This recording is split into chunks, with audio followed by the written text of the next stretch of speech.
நான் நிறையா இந்த ஃபீடு விற்கிறதுக்காக கிராமப்புறங்களுக்கு நிறையா எங்கள் டீமோட ட்ராவல் பண்ணுவேன். இந்தியா தான் பார்த்திங்கன்னா கிட்டத்தட்ட 48 விழுக்காடு டிமாண்டை பார்த்திங்கன்னா வேர்ல்டுக்கு நாம் தான் மார்க்கெட் பண்ண போகிறோம்.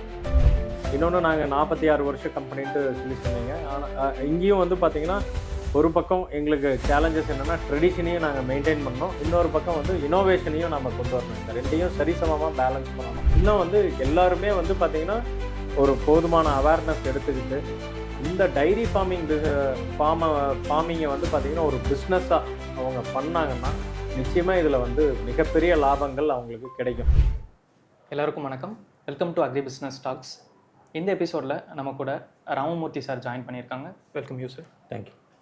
ஸோ இந்த எபிசோடில் நம்ம எதை பற்றி பேசணும்னா டெய்ரி ஃபார்மிங்கை பற்றி தான் பேச போகிறோம். ராமமூர்த்தி சாரை பற்றி சொல்லணும்னா he's CEO of RGS Kamadhenu feeds. So ஒரு ஃபீட் மேனுஃபேக்சரிங் மட்டும் இல்லாமல் ஃபார்மர்ஸுக்கு எஜுகேட் பண்ணணுங்கிறதுக்காக அவருக்கு ஒரு நிக்நேமும் இருக்குது. அது பேர் தான் பசுநேசன். ஸோ இந்த பசுநேசன்ற நேமில் விவசாயிகளுக்கு அவங்களோட கால்நடைகளை எப்படி வளர்க்குறது அப்படிங்கிறத பற்றி ரொம்பவே இயல்பான மொழியில் விவசாயிகளுக்காக சொல்லிக்கிட்டு இருக்காங்க. ஸோ இந்த ஒரு ஃபீடு மேனுஃபேக்சரிங்கை தாண்டி உங்களுக்கு இந்த பசுநேசன்ற பேரில் விவசாயிகளோட பேசுகிறது உங்களுக்கு எப்படி இருக்குது சார்? அதை பற்றி நீங்கள் என்ன நினைக்கிறீங்க? அனைவருக்கும் வணக்கம். முதல்ல இந்த அக்ரி பிஸ்னஸ் டாக்ஸுக்கு என்னை வர வச்சு என்னுடைய இன்டர்வியூ எடுக்கிறதுக்கு முதல்ல நன்றிகள். ஆக்சுவலாக ஃபீடை தாண்டி ஏதோ நம்ம ஃபீட் பண்ணுறோம், மேனுஃபேக்சர் பண்ணுறோம், அதை விற்கிறோம் அப்படிங்கிறத ஒரு பக்கம் இருந்தாலும் நான் நிறையா இந்த ஃபீடு விற்கிறதுக்காக கிராமப்புறங்களுக்கு நிறையா எங்கள் டீமோட ட்ராவல் பண்ணுவேன். அப்போ பார்த்திங்கன்னா நிறைய நம்ம ஃபார்மர்ஸ் லெவலில் அவேர்னஸ் ரொம்ப கம்மியாக இருந்ததை என்னால் உணர முடிஞ்சுது. ஏன்னா நிறையா கூட்டங்கள் போடும் பொழுதும் அவங்களுடைய கொஷின்ஸ், ஃப்ரீக்வெண்ட்டாக கேட்குற கொஷின்ஸ் இதெல்லாமே பார்த்துக்கிட்டே இருந்தோம். ஸோ அப்போ நான் நிறைய மருத்துவர்கள் அதுக்கு எங்களுடைய சைட்லேருந்து வர மருத்துவர்கள் அவங்களுக்கு அந்த அவேர்னஸ் கொடுப்பாங்க. ஸோ அப்புறம் இந்த சோஷியல் மீடியா இதெல்லாம் வந்ததுக்கப்புறம் நான் என்ன நினச்சேன்னா, சரி இது ஒரு மாஸ் ரீச் இருக்கும் அப்படிங்கிறதுக்காக சரி நாம் அந்த அவேர்னஸ் அப்போ அவங்க என்னென்னவெல்லாம் ஃப்ரீக்வெண்ட்டாக எங்ககிட்ட கொஷின்ஸ் கேட்டாங்களோ அதையெல்லாம் நான் பசுநேசன் வீடியோ பிளாக் மூலமாக நான் அவங்களுக்கு சின்ன சின்னதாக டிப்ஸ் கொடுத்துக்கிட்டு இருக்கேன். அது மட்டும் இல்லாமல் நான் நிறையா இந்த டைரி சம்மந்தப்பட்ட டைரி ஃபார்மிங் சம்மந்தப்பட்ட செமினார்ஸு, ஒர்க் ஷாப்ஸ் எல்லாம் போயிட்டுருப்பேன். ஸோ அதில் நம்ம கற்றுக்கிறது, அதில் அப்ராட்லேருந்து, அதாவது வெஸ்டர்ன் கண்ட்ரீஸில் மேலை நாடுகளில் என்னென்ன யுக்திகள் பயன்படுத்துகிறாங்க, என்ன எதுன்ட்டு அங்கே சொல்கிறது எல்லாமே நம்ம விவசாயிகளுக்கு எளிமையாகவும் நாம் இந்தியாவில் எதையெல்லாம் நடைமுறைப்படுத்த முடியுமோ அந்த விஷயங்களை அவங்களுக்கு நாம் சொல்லணும் அப்படிங்கிற ஒரு நோக்கத்தோடு தான் நான் இந்த பசுநேசன் ஆரம்பித்தேன். இன்றைக்கி நல்லபடியாக அதில் போயிட்டுருக்கு. ஃபஸ்ட்டு லிசனர்ஸாக இருந்தாங்க. இன்றைக்கி பார்த்திங்கன்னா நிறைய கேள்விகள் அவங்களே கமெண்ட்ஸில் கேட்குறாங்க. ஸோ அப்படி கமெண்ட்ஸில் அவங்களுக்கு கொஷின்ஸ் கொடுக்கும் பொழுது என்னுடைய பொறுப்புகள், ரெஸ்பான்சிபிலிட்டி ஜாஸ்தி ஆகிறத என்னால் உணர முடியுது. ஸோ தொடர்ந்து அந்த பசுநேசன்கிற அந்த வீடியோ பிளாகை இன்னும் மேன்மைப்படுத்தி கொண்டு போகிறதுக்கு திட்டமிட்டுக்கிட்டு இருக்கோம். சார், இந்த இன்டர்வியூ ஸ்டார்ட் பண்ணுறப்போ உங்ககிட்ட ஃபஸ்ட்டு கொஸ்டினாக கேட்கணும்னு நினச்சேன். ஏன்னா நம்ம டெய்ரி இண்டஸ்ட்ரியை பற்றி பார்க்க போகிறோம். ஸோ அதனால் நம்ம வேர்ல்டு லெவலில் நம்ம இந்தியா பார்த்தோம்னா நம்ம இந்தியா தான் மில்க் ப்ரொடக்ஷனில் ஃபஸ்ட் லெவலில் இருக்குது. ஸோ அதுலேயுமே நம்ம உலகத்தில் ப்ரொடியூஸ் பண்ணுற முழு இதில் கால்வாசி நம்ம இந்தியாவிலேருந்து தான் ப்ரொடக்ஷன் பண்ணுறோம். லாஸ்ட்டு ஒரு 10 இயர்ஸை கம்பேர் பண்ண ஒரு ஸ்டடி நான் ரீசெண்டாக படித்தேன். அதில் கிட்டத்தட்ட ஒரு 63% ப்ரொடக்ஷன் இன்க்ரீஸ் ஆகிருக்கு அப்படின்னு சொல்கிறாங்க. ஆனால் இப்போ இருக்க பிரச்சனையில் நிறைய பேர் மாடை வித்துடுறாங்க, அவங்களால பார்த்துக்க முடியலன்னு சொல்கிறாங்க, மாடோட பாப்புலேஷன் குறைஞ்சிச்சுன்னு சொல்கிறாங்க. ஸோ இந்த மில்க் ப்ரொடக்ஷனும் பாப்புலேஷன் இது டிஃப்ரென்ஸை வச்சு நம்ம இந்தியா டைரி செக்டரில் எவ்வளோ எவால்வ் ஆகிட்டு இருக்குன்னு நீங்கள் நினைக்கிறீங்க சார்? கரெக்ட். நீங்கள் சொன்ன மாதிரி எல்லாத்துக்குமே தெரியும், இந்தியா தான் பார்த்திங்கன்னா பால் உற்பத்தியில் வேர்ல்ட்லேயே நம்பர் 1 கண்ட்ரி. அடுத்தது பார்த்திங்கன்னா நீங்கள் சொன்ன மாதிரி நம்மளுடைய மொத்த ப்ரொடக்ஷனில், அதாவது உலகத்துக்கு என்ன தேவையோ அதில் இன்றைக்கி பார்த்திங்கன்னா 19 விழுக்காடு நாம் தான் உலக டிமாண்டை பூர்த்தி பண்ணிகிட்ருக்குறோம். இதே பார்த்திங்கன்னா ஒரு 4-5 ஆண்டுகளுக்கு முன்னாடி டெல்லியில் பார்த்திங்கன்னா வேர்ல்டு டைரி சம்மிட் அப்படின்ட்டு நடந்தது. கிட்டத்தட்ட ஒரு 50 ஆண்டுகள் கழித்து இந்தியாவில் அது நடந்தது. நானும் அதில் கலந்துக்கிட்டேன். அதில் வந்து பார்த்தீங்கன்னா அவங்க சொல்கிறது வந்து பார்த்தீங்கன்னா 2030-32 வாக்கில் இந்தியா தான் வந்து பார்த்தீங்கன்னா கிட்டத்தட்ட 48 விழுக்காடு டிமாண்டை வந்து பார்த்தீங்கன்னா வேர்ல்டுக்கு வந்து நாம் தான் மார்க்கெட் பண்ண போகிறோம் அப்படிங்கிறத அங்கேருந்து வேர்ல்டுலேருந்து வந்திருந்த பல பேர் வந்து அந்த விஷயத்த சொன்னாங்க. ஸோ அந்த அளவுக்கு வந்து பார்த்தீங்கன்னா டைரி செக்டார் வந்து வளர்ந்துக்கிட்டு தான் இருக்குது, இவால்வ் ஆகிட்டு வருது. இன்றைக்கி வந்து பார்த்திங்கன்னா பல ப்ரைவேட் டைரிஸ் வந்து பார்த்திங்கன்னா இவால்வ் ஆகி நல்லா வந்துக்கிட்டு இருக்காங்க. ஸோ அது மீறியும் வந்து சில பேர் வந்து பார்த்திங்கன்னா மாடை விற்கிறாங்க, இது பண்ணுறாங்கன்னா அதெல்லாமே வந்து பார்த்திங்கன்னா அவங்களுடைய வயது மூர்ப்புனால அவங்களால பண்ணையை இதுக்கு மேலே நடத்த முடியல அப்படிங்கிற காரணத்தினால வெளியில் போகிறாங்களே ஒழிய, இன்றைக்கி வந்து நிறைய இடங்களில் நிறையா டைரிஸ்லேருந்து பார்த்திங்கன்னா நல்ல ப்ரொக்யூர்மெண்ட் ரேட்ஸ் மக்களுக்கு கொடுத்துக்கிட்டு இருக்காங்க. ஸோ சில நேரங்களில் வந்து பார்த்திங்கன்னா டிமாண்டு சப்ளை அந்த இது மேட்ச் பண்ணி சில நேரங்களில் ப்ரொக்யூர்மெண்ட் ரேட்ஸ் கம்மியாகும் பொழுது சில பேர் வந்து அந்த முடிவுகள் எடுக்கிறாங்க. பட் ஆனால் சயின்டிஃபிக்காக டைரி ஃபார்மிங் பண்ணுறவங்க யாரும் மாடை வந்து விற்கிறதில்ல. அதை வந்து அந்த சீசனில் அதை நம்ம எப்படி மேனேஜ் பண்ணணும் அப்படிங்கிற அந்த யுக்தியை தெரிஞ்சவங்க அந்த மாதிரி பண்ணுறதில்ல. இன்றைக்கி வந்து நிறைய இளைஞர்கள் வந்து பார்த்திங்கன்னா ஒரு சயின்டிஃபிக் வே ஆஃப் ஃபார்மிங்க்கு மக்கள் வந்து அதுக்கு வந்து முன் வராங்க.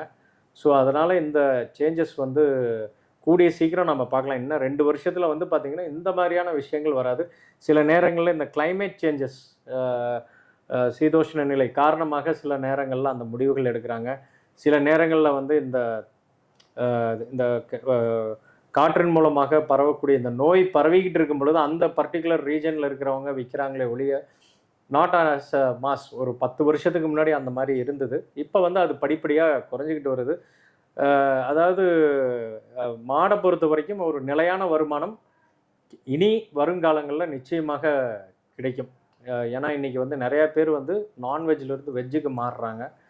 அப்படி வரும்பொழுது மில்க் ப்ரோட்டீன்ஸாவது அவங்க வந்து எடுத்துக்கக்கூடிய ஒரு காலகட்டத்துக்கு மாறிக்கிட்டு இருக்காங்க. ஸோ அதனால் நிச்சயமாக டைரி வந்து ஒரு ப்ரோக்ரெசிவான ஒரு காலகட்டத்தை நோக்கி தான் நகர்ந்துக்கிட்டு இருக்கு. ஓகே சார், சூப்பராக சொன்னீங்க சார். இப்போ சயின்டிஃபிக் பேஸ்டு அப்ரோச்சில் நிறைய பேர் புதுசாக ஃபார்மிங்குள்ளே வந்துட்டு இருக்காங்கிறது, ரொம்பவே யங்ஸ்டர்ஸ் உள்ளே வர்றாங்கிறது ரொம்ப நல்ல விஷயம்.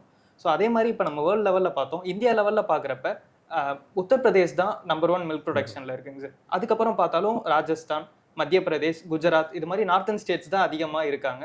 ஸோ நம்ம தமிழ்நாடு பார்த்தோன்னா ஒரு 9th பொசிஷனில் தான் இருக்குங்க. ஸோ இந்த 2 டிஃப்ரென்ஸ் அது கிளைமேட் ஃபேக்டர்ஸாக இருக்குங்க, இல்லை நம்ம ப்ரொடக்டிவிட்டி கம்மியாக இருக்குங்கிறதெல்லாம் இருக்குது. ஸோ இது 2க்கான வித்தியாசமாக நீங்கள் எதை பார்க்குறீங்க சார்? நிச்சயமாக இதில் வந்து நிறையா காரணங்கள் இருக்குது. சில என்ன சொல்கிறது, வெளிப்படையான உண்மைகளை நம்ம வந்து இப்போது பேச முடியாது. ஏன்னா தமிழ்நாட்டில் பொறுத்த வரைக்கும் கொஞ்சம் கோஆப்ரேட்டிவ் சைட்லேருந்து வரக்கூடிய ஒரு கோஆப்ரேட்டிவ் கொடுக்கக்கூடிய பால் கொள்முதல் விலை வந்து கொஞ்சம் மக்களுக்கு வந்து போதுமானதாக இல்லை. அது ஒரு விஷயம் இங்கே தமிழ்நாட்டில் இருக்குது.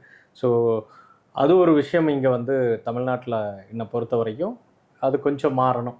பட் ஆனால் ப்ரைவேட் டைரிஸ் வந்து பார்த்திங்கன்னா ஃபார்மர்ஸுக்கு ஒரு நல்ல முறையில் நல்ல ப்ரொக்யூர்மெண்ட் ரேட்ஸ் கொடுத்து வாங்குகிறாங்க. ஸோ பீப்புள் வந்து ஃபார்மர்ஸ் வந்து பார்த்திங்கன்னா அந்த ஒரு வகையில் தே ஆர் ஹாப்பி. அப்போவும் வந்து பார்த்திங்கன்னா இன்றைக்கி வந்து தமிழ்நாடை பொறுத்த வரைக்கும் ஃபார்ம் ஆவரேஜும் கொஞ்சம் கொஞ்சமாக கூடிக்கிட்டு இருக்குது. ஸோ முதல்ல வந்து பார்த்திங்கன்னா ஒரு 5 அனிமல் தான் வச்சதெல்லாம் போய் இன்றைக்கி வந்து இப்போ ஓரளவுக்கு ஒரு 8 மாடு 10 மாடுங்கிறது வந்திருக்கு. ஃபார்ம் ஆவரேஜும் ஒரு 6 அப்படிங்கிறது தமிழ்நாட்டுக்குள்ளார வளர்ந்து வந்துக்கிட்டு தான் இருக்குது. பட் இருந்தாலும் இந்த நிலை வந்து இன்னும் மாறணும். இன்னும் வந்து நான் சொன்ன மாதிரி ஒரு சில இளைஞர்கள் தான் அந்த சயின்டிஃபிக் வே ஆஃப் ஃபார்மிங்க்கு டேர்ன் ஆகுறாங்க. இன்னும் வந்து எல்லாருமே வந்து பார்த்திங்கன்னா ஒரு போதுமான அவேர்னஸ் எடுத்துக்கிட்டு இந்த டைரி ஃபார்மிங்கை வந்து பார்த்திங்கன்னா ஒரு பிஸ்னஸாக அவங்க பண்ணாங்கன்னா நிச்சயமாக இதில் வந்து மிகப்பெரிய லாபங்கள் அவங்களுக்கு கிடைக்கும். நாம் வந்து பார்த்திங்கன்னா நீங்களே சொன்னீங்க யூபி, பஞ்சாப் இவங்களெல்லாம் சொல்கிறீங்க. பட் ஆனால் நான் வந்து மிகவும் ரசித்து பார்க்குறது வந்து பார்த்திங்கன்னா பஞ்சாப் ஃபார்மர்ஸ். அவங்க வந்து பார்த்திங்கன்னா இந்த மாட்டு பண்ணையத்தை ஒரு பிஸ்னஸாக பார்க்குறாங்க. அதனால் அந்த மாநிலத்தில் வந்து பார்த்திங்கன்னா டைரி வச்சிருக்கிற பால் பண்ணை வச்சிருக்கிற ஒவ்வொரு விவசாயியும் வந்து பார்த்திங்கன்னா மிக செழிப்போட நான் வந்து அவங்கள பார்க்குறேன். நான் அங்கே வந்து ஒரு மிகப்பெரிய ஒரு மாட்டுப்பண்ணை கண்காட்சிக்கு நான் போயிருக்கும் பொழுது அங்கே வந்து அதாவது பால் பண்ணை வச்சிருக்கிற விவசாயிகள் எல்லாருமே வந்து பார்த்திங்கன்னா நிறைய பெரிய பெரிய காரில் வந்து இறங்கி அந்த இது வர்றதையெல்லாம் நான் பார்த்தேன். அந்த மாதிரி தமிழ்நாடு எப்போ மாறும் அப்படிங்கிற ஒரு சின்ன ஆசையும் எனக்கு வந்து அந்த கண்காட்சிக்கு போகும்பொழுதெல்லாம் அங்கே இருக்கிற விவசாயிகளை பார்க்கும் பொழுதெல்லாம் எனக்கு வந்து அது ஒரு கனவாகவே இருக்குது. நிச்சயமாக அது வந்து பார்த்திங்கன்னா இனி வரக்கூடிய காலகட்டங்களில் நம்மளுடைய விவசாயிகளும் வந்து பார்த்திங்கன்னா கொஞ்சம் கொஞ்சம் இந்த சயின்டிஃபிக் வே ஆஃப் ஃபார்மிங்லேயும் கொஞ்சம் இந்த ட்ரெடிஷ்னல் ப்ராக்டிசஸ் அந்த மாண்புலேருந்து கொஞ்சம் மாறி வந்தாங்கன்னா நிச்சயமாக இங்கேயும் வந்து மிகப்பெரிய ஒரு மாற்றத்தை கொண்டு வரலாம். இப்போது 9வது இடத்துலையும் 11வது இடத்துலையும் இருக்கிற நம்ம தமிழ்நாடு வந்து பார்த்திங்கன்னா குறுகிய காலத்தில் நம்ம வந்து 4வது இடத்துக்கு வந்துடலாம். ஒன்று என்னென்னா தமிழ்நாட்டில் இன்னமும் வந்து அந்த ப்ரீட் அண்ட் ஜெனட்டிக் செலெக்ஷனில் நம்ம வந்து கோட்டை விட்டுக்கிட்டு இருக்கோம். அதை வந்து நம்ம மக்கள் வந்து கொஞ்சம் ஃபோக்கஸ் பண்ணி அதை வந்து நல்ல ஒரு ப்ரீட் செலெக்ஷன் இதெல்லாம் பண்ணி அந்த ஃபார்மிங்கை வந்து ஒரு பண்ணாங்கன்னா நிச்சயமாக அவங்களுக்கும் பெரிய லாபங்கள் வரும். அந்த மாற்றம் வந்து கூடிய சீக்கிரம் நடக்கும் அப்படிங்கிறத நம்பலாம். Super sir. சரி, அதுக்கப்புறம் நீங்கள் எல்லா மார்க்கெட்லேயும் போய் பார்க்குறீங்க, மற்ற எக்ஸ்போஸ் நடக்கிறது, கான்ஃபரன்ஸ் நடக்கிறது, இது எல்லாத்துக்குமே போய் இந்தியா ஃபுல்லாகவே நீங்கள் விசிட் பண்ணுறீங்க. ஸோ அதனால் இந்த கொஸ்டின் உங்களுக்கு ஆப்டாக இருக்குன்னு தோணுச்சு.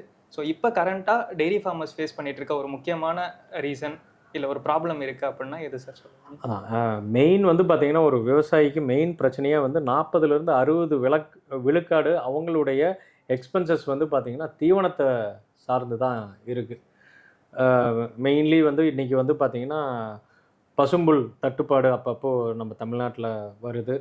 அடுத்தது வந்து பார்த்திங்கன்னா தீவன விலைகளும் இப்போ எங்களை மாதிரி நிறுவனங்கள் தயாரிக்கிற தீவனங்களும் வந்து பார்த்திங்கன்னா அவங்களுக்கு வந்து காஸ்ட் வந்து பார்த்திங்கன்னா ப்ரொக்யூர்மெண்ட்டு அவங்களுக்கு என்ன விலை கிடைக்குதோ அதுக்கு தகுந்த மாதிரி அந்த தீவன விலைகள் இருக்கிறதில்ல. நாங்களே வந்து லாஸ்ட் ஒரு 10 வருஷமாக நாங்கள் பார்க்குறோம் பால் விலை எப்பப்போலாம் குறையுதோ தீவன விலை ஏறும். யூஸ்வலாக வந்து பால் விலை குறையும் போது தீவன விலை குறையணும். பட் ஆனால் இங்கே பால் விலை குறையும் பொழுது தீவன விலை ஏறும். ஏன்னா விவசாயம் இடுபொருட்கள் மக்காச்சோளமோ இதுவோ நம்ம என்னென்னலாம் நம்ம வாங்குகிறோமோ அது எல்லாமே வந்து பார்த்திங்கன்னா அந்த கிளைமேட் சேஞ்சஸ்னால நிறையா ப்ரைஸ் வேரியேஷன்ஸ் இருக்குது. ஸோ அந்த ஒரு காரணத்தினால இங்கே வந்து பார்த்திங்கன்னா அவங்களுடைய ஃபீட் காஸ்ட் வந்து ஏறிட்டே போகுது. ஸோ நாங்களும் வந்து பார்த்திங்கன்னா பல விஷயங்கள் யோசிக்கிறோம். இந்த இதை வந்து எப்படி ஒரு கட்டுக்குள்ளார வைக்கணும் பிடிக்கணும் அப்படிங்கிறது நாங்கள் பண்ணாலும் எங்களுக்கு மீறி இந்த விஷயங்கள் போகுது. ஸோ அது வந்து அவங்களுடைய ஒரு மிகப்பெரிய ஒரு பெயின் பாயிண்ட். அது வந்து நாம் அட்ரஸ் பண்ணக்கூடிய இடத்துல நாங்கள் இருக்கோம். பர்டிகுலராக நான் அந்த துறையில் தீவனத்துறையில் இருக்கிறதுனால நான் அந்த இடத்துல இருக்கிறோம். அதுக்கான இதெல்லாம் நாங்கள் வந்து யோசனை பண்ணிகிட்டே இருக்கிறோம். ரெண்டாவது வந்து நான் இதுக்கு முன்னாடியே நான் சொன்னேன், ப்ரீடு செலெக்ஷனில் வந்து மக்களுக்கு வந்து போதுமான விழிப்புணர்வு இல்லை. என்ன மாதிரியான இனங்களை நாங்கள் தேர்ந்தெடுக்கணும், என்ன மாதிரியான ஜெனட்டிக் பொட்டன்ஷியல் உள்ள ஒரு மாட்டை நான் வந்து தேர்ந்தெடுக்கணும் அப்படிங்கிற அந்த ஒரு அவேர்னஸ் வந்து மக்கள்கிட்ட கொஞ்சம் கம்மியாக இருக்குது. அதை வந்து நம்ம எஜுகேட் பண்ணணும். அடுத்தது வந்து பார்த்திங்கன்னா நம்ம தமிழ்நாட்டை பொறுத்த வரைக்கும் கன்று வளர்ப்பில் வந்து நம்ம அதிகமாக அக்கறை காட்டுறதே இல்லை. மற்ற மாநிலங்கள் இவ்வளோ சக்ஸஸ்ஃபுல்லாக இருக்குதுன்னா அங்கே வந்து கன்றுக்குட்டி பராமரிப்பு அப்படிங்கிறது வந்து அவங்களுக்கு மிகப்பெரிய இதுவாக இருக்குது. இங்கே வந்து கெடாரி கன்றுனா வந்து அதுக்கு ஒரு பராமரிப்பு இது பண்ணுறாங்க.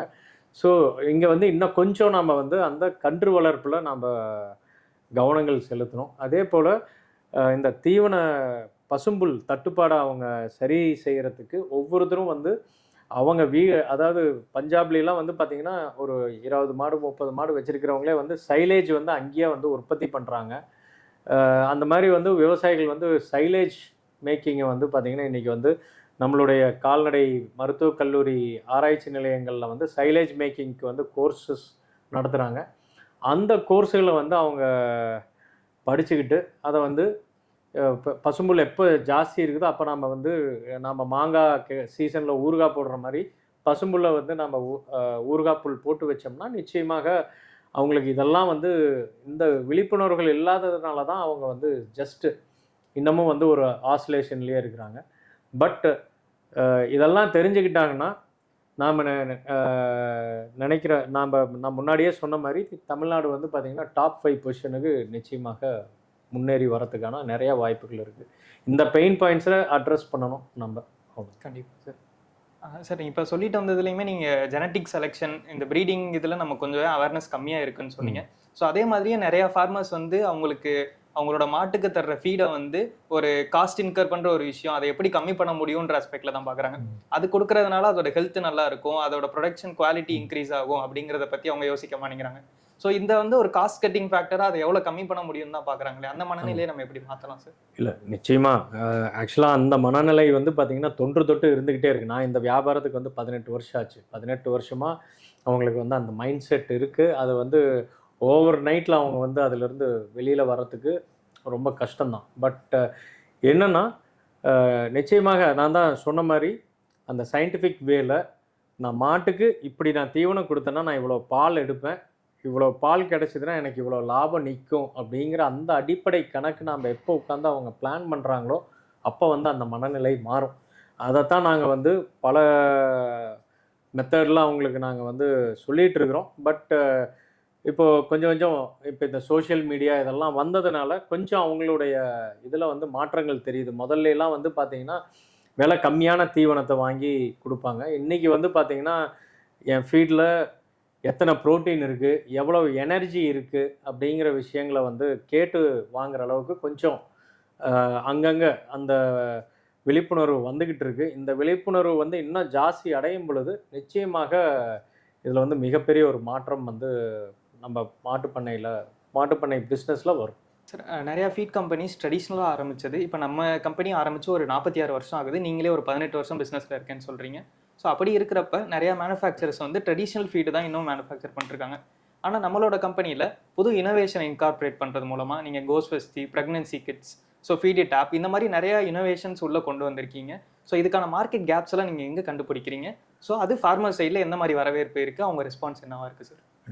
நான் ஆக்சுவலாக முன்னாடியே சொன்ன மாதிரி நிறையா ஃபார்மர்ஸோட போய் அவங்களுடைய ஃபார்ம்ஸில் எல்லாம் ஒர்க் பண்ணி எங்களுடைய ஃபீடை பற்றி எல்லாம் ஆரம்ப காலத்தில் பேசிகிட்டே இருப்போம். ஸோ நிறைய விஷயங்கள் வந்து அடுத்தடுத்த ப்ராடக்ட்டுக்கு வந்து அவங்களே லீட் கொடுப்பாங்க. ஸோ இல்லை நம்ம ஃபார்மை நம்ம அப்சர்வ் பண்ணும் பொழுது அதிலிருந்தே நம்ம எடுத்துக்கலாம். இன்னொன்று நாங்கள் 46 வருஷம் கம்பெனின்ட்டு சொன்னீங்க. ஆனால் இங்கேயும் வந்து பார்த்திங்கன்னா ஒரு பக்கம் எங்களுக்கு சேலஞ்சஸ் என்னென்னா ட்ரெடிஷனையும் நாங்கள் மெயின்டைன் பண்ணணும், இன்னொரு பக்கம் வந்து இனோவேஷனையும் நம்ம கொண்டு வரணும். இந்த ரெண்டையும் சரிசமமாக பேலன்ஸ் பண்ணணும். இன்னொன்று விவசாயிகள்கிட்ட வந்து இனோவேஷன் எல்லாமே வந்து அவங்க ஏற்றுக்குவாங்கன்ட்டும் சொல்ல முடியாது. அவங்களுடைய பெயின் பாயிண்ட் அட்ரஸ் பண்ணுற மாதிரியான ஒரு ப்ராடக்ட் அது இனோவேட்டிவாக நம்ம கொடுக்கும் பொழுது தான் விவசாயிகள் வந்து நம்மளை அக்செப்ட் பண்ணிக்குவாங்க. ஸோ அந்த ஒரு விஷயத்தை பார்த்துக்கிட்டோம். அந்த மாதிரி நாங்கள் வந்து பார்த்திங்கன்னா அந்த பெயின் பாயிண்ட்ஸ், அந்த கேப்ஸுங்கிறதோட பெயின் பாயிண்ட்ஸை தான் நாங்கள் வந்து மெயினாக அவங்கக்கிட்ட பார்க்க கற்றுக்கிட்டோம். ஸோ அப்படி பார்க்கும் பொழுது ஒரு நாள் வந்து இந்த இத்தனை இனோவேஷன்லேயே எனக்கு மனசுக்கு ரொம்ப பிடிச்சது என்னென்னா, விவசாயிகள் வந்து மக்காச்சோளம் மாவு வந்து கடையிலேருந்து வாங்கிட்டு வந்து கூழ் காய்ச்சி மாட்டுக்கு அதை ஆற விட்டு தீவனத்தோடு சேர்ந்து அதை கொடுப்பாங்க. பால் உற்பத்தி நல்லா வரும், அடர்த்தி நல்லா வரும் அப்படின்ட்டு. ஸோ இதை நான் வந்து ஒரு பண்ணையில் அவங்க செஞ்சுக்கிட்டு இருக்கிறத பார்த்தேன். சரி, இதுக்கு நாம் ஒரு சொல்யூஷன் கொடுக்கணும். அவங்க இத்தனை வாங்கிட்டு வந்து சூடு பண்ணி கூழ் காய்ச்சி இது பண்ணி இதை எளிமைப்படுத்தணும் அப்படின்ட்டு பார்த்தோம்.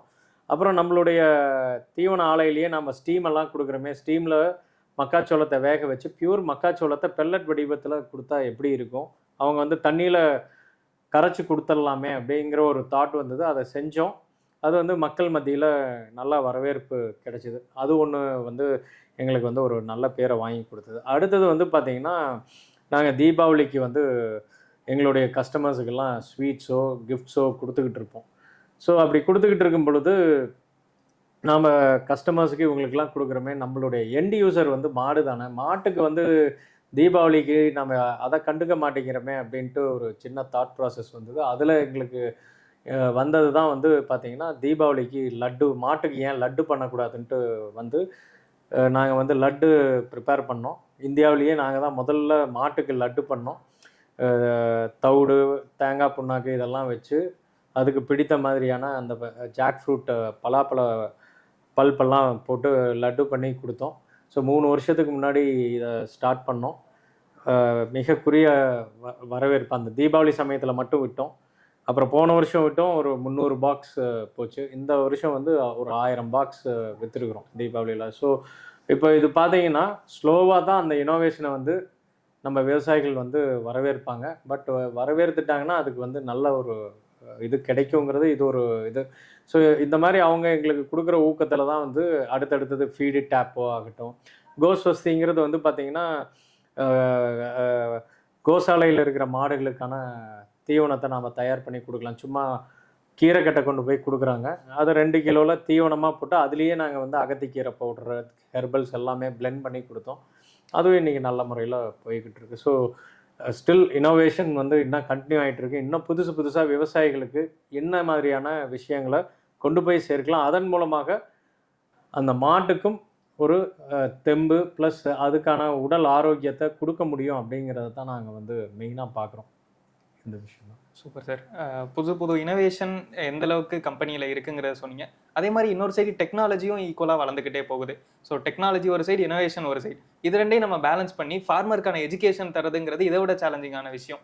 ஸோ இது மூணையும் பிளெண்ட் பண்ணுறப்ப தான் அந்த இடத்துல நம்ம ஃபார்மர்ஸ் யூஸ் ஆவாங்க. ஸோ அவங்களுக்கு எந்த பெனிஃபிட்டும் கிடைக்கும். ஸோ இதை பிளெண்ட் பண்ணி எப்படி ஃபார்மர்ஸுக்கு நீங்கள் அவேர்னஸ் ஸ்ப்ரெட் பண்ணுறீங்க? ஆக்சுவலி அவேர்னஸ் வந்து தொடர்ந்து நாங்கள் வந்து ஃபார்மர்ஸுக்கு கொடுக்கணும் அப்படிங்கிறது வந்து எங்களுடைய முழு நோக்கமாகவே இருக்குது. அதற்காக தான் நான் வந்து இந்த பசுநேசன் ஆகட்டும், இன்னும் யூடியூப்பில் வந்து பார்த்திங்கன்னா நிறைய இந்த வீடியோஸ் இதெல்லாமே நாங்கள் வந்து வெளியிட்டுக்கிட்டு இருக்கிறோம். அதே போல் எங்களுடைய தீவன கம்பெனியிலேருந்தும் எது விவசாயி வந்து செய்யணும், செய்யக்கூடாது, எப்படி ஒரு நல்ல தீவனத்தை தேர்ந்தெடுக்கணும் அப்படிங்கிற மாதிரியான விஷயங்கள் எல்லாமும் நாங்கள் வந்து தொடர்ந்து அவங்கள வந்து எஜுகேட் பண்ணிகிட்டே தான் இருக்கிறோம். அது மட்டும் இல்லாமல் எங்களுடைய வெட்டினரி டாக்டர்ஸ் இப்போ நாங்கள் வந்து டெக்னிக்கல் பீப்புள்ஸ் இருக்காங்க. அவங்களும் வந்து தொடர்ந்து பண்ணைகளுக்கு போய் அவங்களுக்கான ஆலோசனைகள் இதெல்லாமே கொடுத்துக்கிட்டு இருக்கோம். இதெல்லாமே ட்ரெடிஷ்னல் ப்ராக்டிஸ். இப்போ வந்து நிறைய வீடியோ பிளாக்ஸும் நாங்கள் வந்து க்ரியேட் பண்ணிகிட்ருக்குறோம் அவங்களுக்கான விஷயங்கள். அதே போல் வந்து பார்த்திங்கன்னா நாங்கள் வந்து ஃபீட் கால்குலேட்டர்னு ஒன்று செஞ்சு விவசாயிகளுக்கு வந்து அந்த தீவனம் வந்து எப்படி கொடுக்கணும், 5 லிட்டர் பாலுக்கு எவ்வளோ தீவனம், பசும்புல், வைக்கோல் கொடுக்கணுங்கிற அந்த சார்ட்டை வந்து ப்ரிப்பேர் பண்ணி கொடுத்துருக்குறோம். அது வந்து மக்கள்கிட்ட மிகப்பெரிய வரவேற்பு கிடைச்சிருக்கு. ஸோ இந்த மாதிரி வந்து தொடர்ந்து ஏதாவது ஒன்று வந்து விவசாயிகளுக்கு ஒரு சின்ன சின்ன விஷயங்கள் கொண்டு போய் சேர்த்தணும். அதன் மூலமாக அவங்க வந்து இந்த பால் பண்ணை தொழிலை இன்னும் வந்து விரிவுபடுத்திட்டு போகணும் அப்படிங்கிற ஒரு முழு அந்த நோக்கத்தோடு தான் நாங்கள் வந்து ஒவ்வொரு விஷயத்தையும் நாங்கள் வந்து தொடர்ந்து பண்ணிகிட்ருக்குறோம். இனியும் நம்ம செய்ய போகிறோம். இன்னும் நாங்கள் வந்து பார்த்திங்கன்னா இந்த எஜுகேஷன் ப்ரோக்ராம்ஸ் வந்து தொடர்ந்து நடத்திட்டு இருக்கிறோம். இப்படி ஆரம்பித்தது தான் வந்து 2010 வந்து டைரி கனெக்ட் அப்படின்ட்டு ஆரம்பித்தோம். ஒரு டைரி ப்ராசஸிங் இண்டஸ்ட்ரிக்கும் விவசாயிக்கும் இருக்கிற கேப்பை குறைக்கணும் அப்படின்ட்டு சொல்லிவிட்டு அது ஒரு பிளாட்ஃபார்மாக க்ரியேட் பண்ணோம். ஸோ அதுவும் அதன் மூலமாகவும் நாங்கள் வந்து தொடர்ந்து ஒரு வருஷத்துக்கு ஒரு வருஷம் நாங்கள் அந்த டைரி கனெக்டை வந்து மக்கள் மத்தியில் கொண்டு போய் சேர்த்துட்ருக்குறோம். இப்போ டைரி கனெக்ட் ஒரு அவேர்னஸ் ப்ரோக்ராமை நீங்கள் ஃபார்மர்ஸ்க்காக நடத்துறீங்க. இதுக்கு முன்னாடி ஒரு 5 எடிஷன் நடத்திருக்கீங்க. ஸோ அந்த 5 எடிஷனில் என்னென்ன மாதிரியான டாபிக்ஸ்லாம் நீங்கள் சொன்னீங்க? ஸோ அதுக்கு ஃபார்மர்ஸோட அவேர்னஸ் எப்படி இருந்துச்சு, அவங்க அதுக்கு எப்படி ஃபீட்பேக் கொடுத்தாங்க சார்? இதுக்கு முன்னாடி வந்து நான் 5 எடிஷன் 2010 பண்ணோம். கிட்டத்தட்ட அது நான் இதுக்கு முன்னாடி நான் சொன்ன மாதிரி அந்த டைரி கனெக்டில் வந்து அதாவது பால் உற்பத்தி நிறுவனங்களும் அதனுடைய மேனேஜர்ஸ், ஓனர்ஸ் கலந்துக்கிட்டாங்க, ஃபார்மர்ஸும் கலந்துக்கிட்டாங்க. அதில் வந்து பார்த்திங்கன்னா ஒரு 20 மாடு 15 மாடு வச்சுருக்கிற ஃபார்மர்ஸும் கலந்துக்கிட்டாங்க. நாங்கள் என்ன பண்ணோன்னா பால் உற்பத்தியாளர்களுக்கான விஷயங்களையும் நாங்கள் அங்கே பல சயின்டிஸ்ட் இந்தியாவிலேருந்து வந்து அவங்களுடைய கருத்துக்களை சொன்னாங்க. அதே போல் விவசாயிகளுக்கும் சில கருத்துக்கள். இது ரெண்டும் சேர்ந்து வரும்பொழுது ஒரு தரமான பாலை வந்து நம்மளுடைய மக்களுக்கு கொண்டு போய் சேர்த்த முடியும் அப்படிங்கிறத தான் 4 வருஷமாக சொல்லிட்டு வந்தோம். அதனால் நிறைய பேர் பலன் அடைஞ்சிருக்காங்க. விவசாயிகளும் பலன் அடைஞ்சிருக்காங்க, டைரி இண்டஸ்ட்ரியும் பலன் அடைஞ்சிருக்காங்க. பட் இப்போ நாங்கள் வந்து இந்த 6வது எடிஷன் வந்து பார்த்திங்கன்னா டோட்டலாக நாங்கள் எப்படி பண்ணியிருக்கிறோம்னா, விவசாயிகளை வந்து இந்த காலகட்டத்தில் அது ஒரு பெரிய ஷிஃப்ட்டுக்கு நம்ம கொண்டு போகணும், அவங்கள வந்து ஒரு டிரான்ஸ்ஃபர்மேஷன் கொண்டு வரணுங்கிறதுக்காக இந்த வருஷம் வந்து பார்த்திங்கன்னா தமிழ்நாடு ஃபுல்லாக ஒரு 6லேருந்து 7 இடங்களில் இந்த டைரி கனெக்டை வந்து நம்ம பிளான் பண்ணியிருக்கிறோம். இது வந்து விவசாயிகளுக்கு மட்டுமே நம்ம கொண்டு வர போகிறோம். இதில் வந்து பார்த்திங்கன்னா நான் சொன்ன மாதிரி ஜெனட்டிக் பற்றி ஒரு செஷன் நம்ம கொண்டு வர போகிறோம். அடுத்தது வந்து எத்னோ வெட்டினரி ப்ராக்டிஸ், அதாவது இது மூலிகை மருத்துவம், அதை பற்றியும் ஒரு செஷன் கொண்டு வரோம். அதே போல் நிறைய பேர்த்துக்கு தெரியாது கால் குழம்பு தானே அப்படின்ட்டு நினைக்கிறோம். கால் குழம்புக்கும் பால் உற்பத்திக்கும் இருக்கக்கூடிய அந்த லிங்கை வந்து விவசாயிகளுக்கு சொல்ல போகிறோம். அதே போல் நீங்கள் கொடுக்குற அதே தீவனம் அதே ஸ்டைலில் கொஞ்சம் சில மாற்றங்கள் பண்ணிங்கன்னா பால் உற்பத்தியை எப்படி ஜாஸ்தி பண்ணலாம் அப்படிங்கிற அந்த சொல்ல மறந்த சில விஷயங்களை நம்ம கொடுக்க போகிறோம். ஸோ இது வரைக்கும் அவங்க வந்து எதுவுமே இது வரைக்கும் எந்த ஒரு வீடியோ பிளாக்லேயோ இல்லை எதுலேயுமே கேட்காத சில விஷயங்களை பேசுகிறதுக்காக கிட்டத்தட்ட தமிழ்நாடு அண்ட் இந்தியாவிலேருந்து ஒரு 12 அறிஞர்கள் வராங்க. ஈவன் வங்கியில் என்னென்ன உதவிகள் கிடைக்கும் இந்த மாதிரி எல்லா சப்ஜெக்டையும் இதில் தொடரும். அது மட்டும் இல்லாமல் ஏஐ டெக்னாலஜி மூலமாக ஃப்யூச்சரில் இந்த டைரி ஃபார்மிங் வந்து எப்படி ஒரு புதிய பரிமாணம் இருக்கும். அது மட்டும் இல்லாமல் பாலில் மட்டும்தான் இந்த லாபங்கள் இல்லை, பண்ணை கழிவுப் பொருட்கள்லேயும் லாபம் எடுக்கலாம் அப்படிங்கிற இதில் வந்து அது ஒரு எக்ஸ்பர்ட்டை கூப்பிட்டுருக்குறோம். இந்த மாதிரி வந்து பார்த்திங்கன்னா பாலும் பணமும் அப்படிங்கிற விஷயத்தை தான் நம்ம இப்போ பேச போகிறோம். பாலும் பணமும்ட்டு நாங்கள் வந்து 6 வருஷத்துக்கு முன்னாடி பேசுகிறோம். அதே டாபிக் தான், பட் இது வந்து 2.1 எடுத்துக்கோம். பாலும் பணம் 2.0. இந்த காலகட்டத்துக்கு அடுத்த 4 வருஷத்துக்கு விவசாயிகள் என்ன பண்ணணும், என்ன பண்ணால் நிலையான வருமானம் கிடைக்கலாம் அப்படிங்கிறத தான் நாம் வந்து இந்த டைரி கணக்கில் சொல்லப்போம். ஸோ இது வந்து தமிழ்நாடு ஃபுல்லாக ஒரு 6 ஊரில் பிளான் பண்ணிடுவோம், சக்ஸஸ்ஃபுல்லாக போகும். Super sir. இந்த டைரி கனெக்ட்ன்றது மூலமாக ஃபார்மர்ஸுக்கு எப்படி அவேர்னஸ் கொண்டு போக முடியுங்கிறத நீங்கள் இவ்வளோ வருஷமாகவும் நடத்திட்டு வரீங்க. இப்போ 6th எடிஷனில் அந்த பாலும் பணமுங்கிற டாப்பிக்கே சூப்பராக இருக்குது. ஸோ அது மூலமாக எல்லா விவசாயிகளும் பண்ணணுங்கிறதுக்கு அனுப்புறீங்க. ஸோ இதை வச்சு ஒவ்வொரு மாவட்டங்கள்லையும் நடத்துகிறதா பிளான் பண்ணியிருக்கேன்னு சொல்கிறீங்க. ஸோ அதை பற்றினா தெளிவான விவரங்கள் எல்லாமே நம்ம வீடியோ டிஸ்கிரிப்ஷனில் கொடுத்துலாம். அது மட்டும் இல்லாமல் சாரோட சேனல் பசுநேஷனுமே நம்ம டிஸ்கிரிப்ஷனில் இருக்கும். அது மூலமாக நீங்கள் உங்களுக்கு தேவையான தகவல்கள் தான் அதில் தெரிஞ்சுக்கலாம். நன்றி சார். ஓகே, நன்றி.